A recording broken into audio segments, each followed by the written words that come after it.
I think it was just about a year ago that we saw the video. Has it been 2 years? Mm-hmm. Yes. 2 years. 2 years ago that a video came on the scene of a young man named Ben that most people had never heard of that had a heart condition. And he had died briefly, and they resuscitated him. What his family didn't know is that after that experience, he went in and cut a video with cards. And I know if you saw it, you would remember it. And he was just this, you could see the joy in him. And you could see the truth in him and what he had seen. And he explained what his condition was through these cards and then explained how he died and what he saw afterward. It was such an amazing video. We had the Breedlove family on with us, and then Tanya and I took the family to dinner, and we just got to know them. And they are remarkable people. Remarkable people. Ben's sister, Allie, joins us now. She has written a book, When Will the Heaven Begin? And it is an important story, especially for anybody who has lost hope in anything. And you're struggling to hold on. This will restore your confidence in God and put your feet back on a good path. Allie, so good to see you again. So good to see you. Has it really been 2 years? Almost? On Christmas Day of 2011. I mean, my gosh, that's when it happened. Time flies. Mm-hmm. When we had dinner that night, you guys were talking about writing a book, and we warned you about all of the nasty things that people will do and try to take your story and how important it was. And you guys were so guarded and so protective of your brother's memory and the story, and you have done a great job with it. Now it has been out. You found out yesterday. It's on the New York Times bestseller list. Tell me what the message of the book is. Well, Ben went through a lot of suffering in his life, but he lived every day with peace and hope and joy. And despite what he went through, he knew that the peace of God was available to him. He knew that there was the hope of heaven, and he knew that he was here for a purpose and that we need to live our lives with purpose and with joy every day. Tell me about your experience with him, if I remember right, on the dock. Well, Ben had experienced his cardiac arrest on December 6th, during which his heart stopped beating for 3 full minutes. And during that time, he awoke in what he described as the waiting room of heaven, where he felt more confident than he had ever felt in his entire life and proud of everything he had done. And you think, how can someone possibly be proud of everything they've done with all the mistakes that humans make? And we have to believe that in that moment, Ben saw himself as God sees him. And when he woke up, he was disappointed because he really believed that he was going to heaven. And at this point, he was really struggling with that, being back and why he couldn't have just left and gone on and left the suffering of this world. And he had a very intimate conversation with me, one of the only serious conversations I've ever had with my brother because he was such a jokester, where he described this vision in detail to me. And at one point I asked him if he was happy that he had woken up. And he said, I guess. And then he started crying really hard. And I just had to remind him that if he was back for a reason. And eventually he said, I think you're right. And I think God let me have that vision so I wouldn't be afraid of dying. And so I would know that heaven is worth it. Explain the vision that he had. He awoke in what he described as a white room with no walls that went on forever. And in front of him was a full-length mirror. And when he looked into it, he said he was looking at himself, but he wasn't just looking at himself. He was looking at his entire life. And he said that he watched his entire 18 years, every second of it, play back in front of him in real time somehow. And yet it only took a few moments. And the funny thing is, he said standing behind him with his hand on his shoulder was his favorite rap artist, Kid Cudi. And he even said, I have no idea why he was there, but, we talked about it and think maybe that's just God's incredible way of relating to a teenage kid. I think I've shared this story a few times that when I first moved to Texas, we didn't know what we were going to do here. We didn't know what we were going to build or anything else, and we still are kind of in that. And I went with Pat and a couple of other of my good friends and counselors, and we were just walking different places of land, and I come over this hill, and I said to the real estate guy, I'm going to go just walk the land for a minute. I had no idea what I was doing. And I come over this hill, and I look behind me to make sure nobody's watching me, and I start talking to God, and I'm like, why am I here? What am I looking for? Help me out. And he started downloading stuff about Walt Disney, troubles that Walt Disney had. And at first, my first reaction was, you want me to build an amusement park? How stupid is that? And then it came across to me that, no, dummy, I'm speaking a language you understand. I know you know who Walt Disney is. I know you know that story backward and forward. So I am telling you these things so you will see the point of what I'm trying to do. Mm-hmm. And so I think that's probably why the rapper was there. Either that or we really have heaven wrong. I definitely agree. And in the vision at the end, he heard lyrics that were very meaningful to him from this rapper. And the lyrics were, when does the fantasy end? When does the heaven begin? And Ben liked to think of a time when we would all be at peace and no longer have to deal with the suffering of this world. Tell me, and that's when the rapper said, yeah. Was it go now or go home? Yeah, he said go now, and Ben really thought he was going to heaven. And that's when he woke up. Mm-hmm. He shared that with you, didn't share that with the rest of the family? He shared it briefly with my family, but he was a little bit embarrassed of it. And these experiences were very personal to him. He didn't talk about it with his friends. But the conversation that I had with him was more in depth and more detailed than anything he had told to anyone else. And when you found the videotape, how'd that come about? When you found the YouTube video of him? After we had that conversation on the dock, he created the video the next weekend, unbeknownst to my family or anyone else. And 7 days later, on Christmas Day, is when Ben passed away, and I saw it for the first time that night after we got home from the hospital. Your family has been, you're just remarkable people. And Tanya and I were so impressed with you guys. First, how much of a role did religion play in your life? Faith and or religion?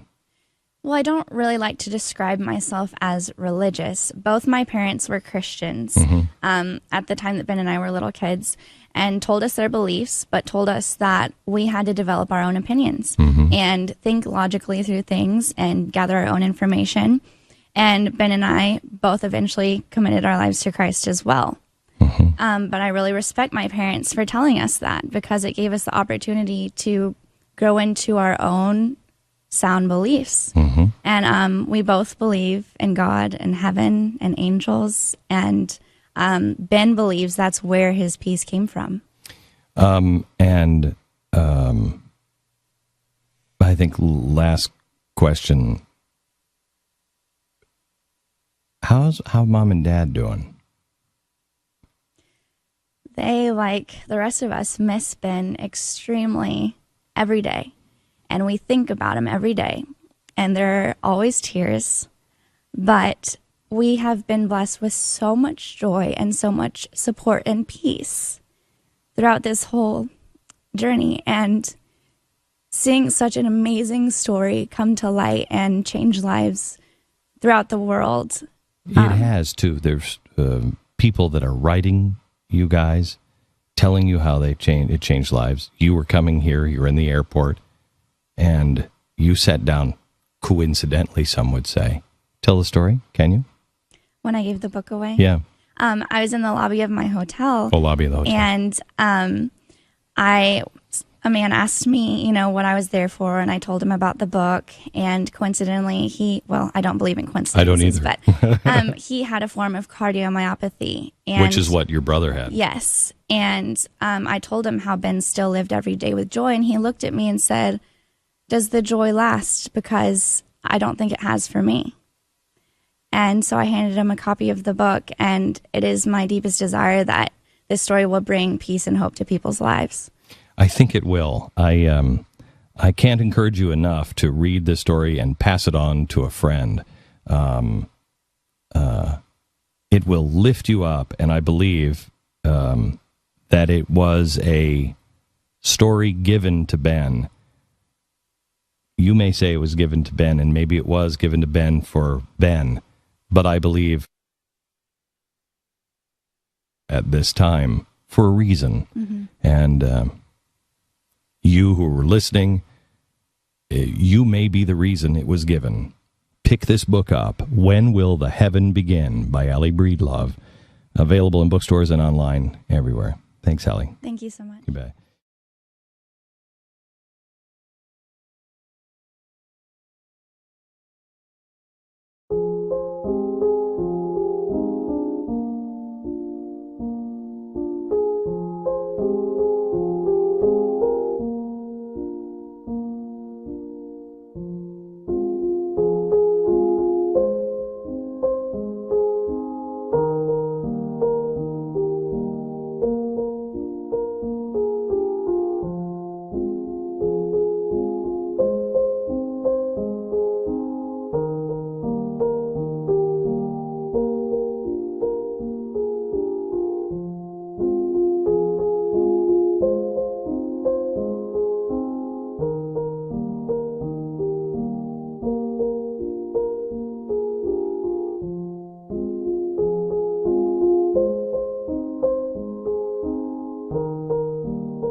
to thank everybody for all of your love and support, and for all of your encouraging comments, because we love everyone who loves Ben.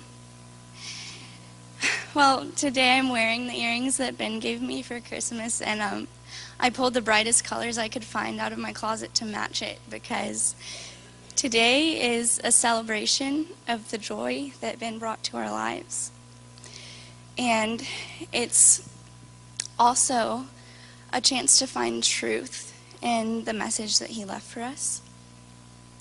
So I'd like to share a part of Ben's story that I was the only one who was privileged to hear from him.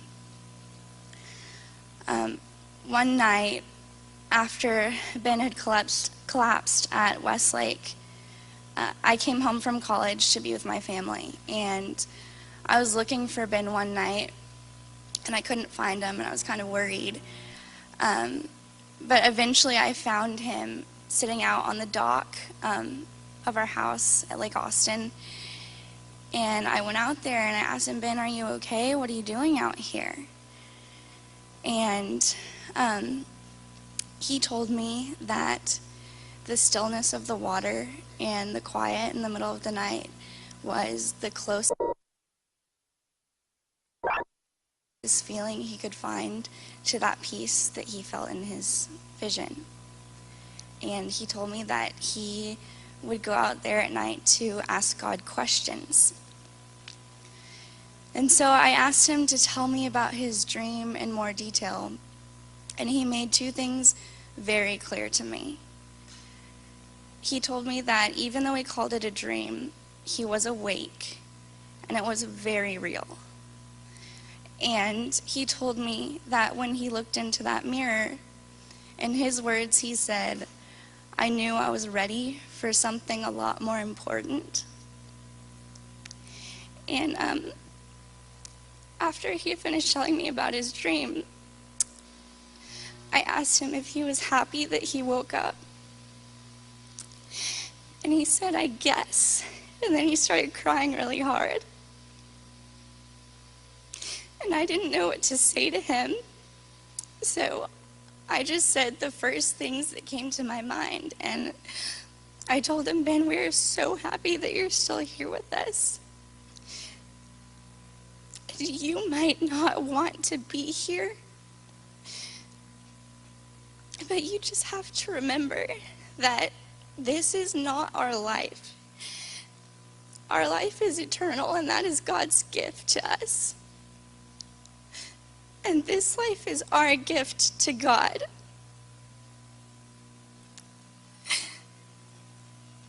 And he looked up at me and he said, I think you're right. And I also think that God let me feel that peace before I came back so that I would know that heaven is worth it.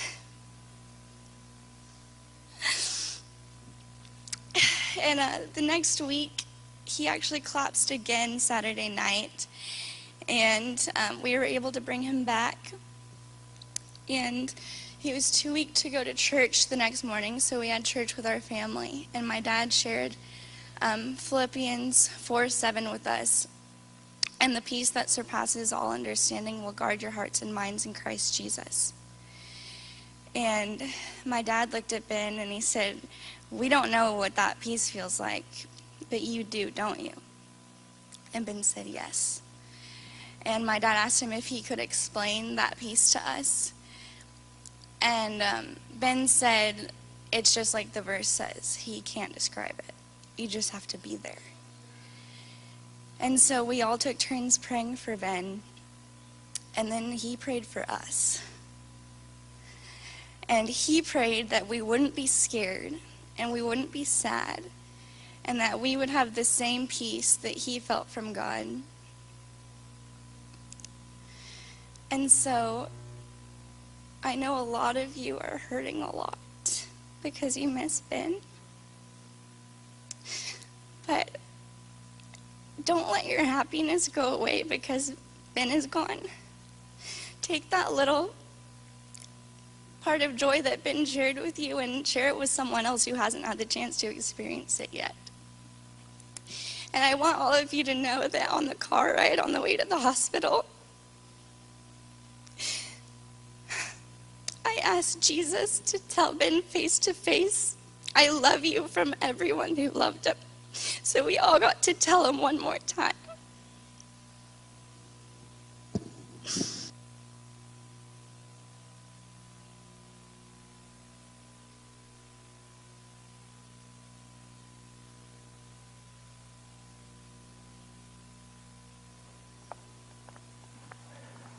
My name is Ben, and I'm 17. Ben Breedlove seemed to be the kind of kid everyone wanted to be. Bright, eternally cheerful, with his own popular TV show on YouTube. This is the best place for girls and guys to find the answers you need. He practically grew up on the lake behind his family's Austin, Texas home. Wake surfing was, to him, as natural as taking a walk. Woo! But Ben was also born with a condition called hypertrophic cardiomyopathy, a thickening of the heart muscle that can cause high blood pressure and sudden cardiac arrest. At various times in his life, Ben's heart did fail, but for him, it seemed those near-death episodes were always, somehow, a reason to smile. At age 4, Ben almost died during a violent seizure. But when he woke up in the hospital, he saw something he could barely describe to his parents, Sean and Deanne. We were being wheeled down a hallway, and he had commented to me that there was this white light above him. And he even said it was a pitch white light. It's right above me. Do you see it? And I said, no. Well, and it was significant because the hallway that they were being wheeled down, there were no lights on in that hallway. Ben recovered, but the vision stayed with him. As the years passed, Ben's life looked pretty much like any other kid's. On bad days, his heart would act up and he'd have to take it easy. And on good days, he'd do things not for the faint of heart. He had this adventurous spirit, and you didn't hold him back. Well, that you know of. But Ben Breedlove was always mindful of the fact that his days might well be numbered. In December 2011, while changing classes at Austin's Westlake High, Ben suddenly collapsed on a bench in cardiac arrest. The school nurse and emergency techs managed to bring him back, and later on, Ben described what he believed was another glimpse of heaven. He said he was in a white room, and the peace was more than he could explain. He couldn't describe it. And he told big sister Allie that he'd seen a place he didn't want to leave. I asked him if he was happy that he had woken up, and he said, I guess, and he started crying really hard. And that was really difficult for me to hear as his sister. You know, there are some people who say, oh, these visions can be explained by medicine. That wasn't heaven. That's just what happens when your heart stops. What would you say? I could just see it in his eyes, this peace that he felt. He said it was unexplainable. 2.5 weeks later, on Christmas Day 2011, Ben was out by the trampoline, playing with kid brother Jake, when his heart gave out again. 18-year-old Ben Breedlove had cheated death before, but this time would be different. All the medical things went on for quite a while in the backyard and in the ambulance, and that whole time I just wondered where Ben really was. If he was still here in his body, or if he had gone to where he couldn't wait to go. But when the heartbroken family came home from the hospital the next morning, a friend told them they hadn't seen the last of Ben. Not really. And as they were leaving, my business partner's wife said, and you're really going to like the video. And we said, what video? A few days before he died, Ben had made this. It was his story, told without a single spoken word, about his struggles in this life and his vision of the next. As we watched that video, our son was smiling big. He was alive. Almost like he was giving us a message. But the message wasn't just for them, and within a few days, it caught the world's attention. All around the world with a video he posted on YouTube. A rising star on YouTube will gather this afternoon at his funeral in Austin. Ben Breedlove was just 18, but left behind a For millions, Ben Breedlove's vision of something beyond death seemed to be just what they were longing to hear. Within hours, people started posting their own videos with their own messages of inspiration and hope. YouTube says that as of this morning, Ben's video has been viewed more than 12 million times. Allie Breedlove, who wrote about her brother in a new book, says she's only been able to bring herself to watch the video a couple of times. The only reason that I'm able to cope with missing him every day is because I believe that he is more alive now than he's ever been. In 2011, an Associated Press poll of American adults asked, "Do you believe in angels?" Nearly 8 out of 10 said yes. Thanks to Ben Breedlove, there may well be a few more.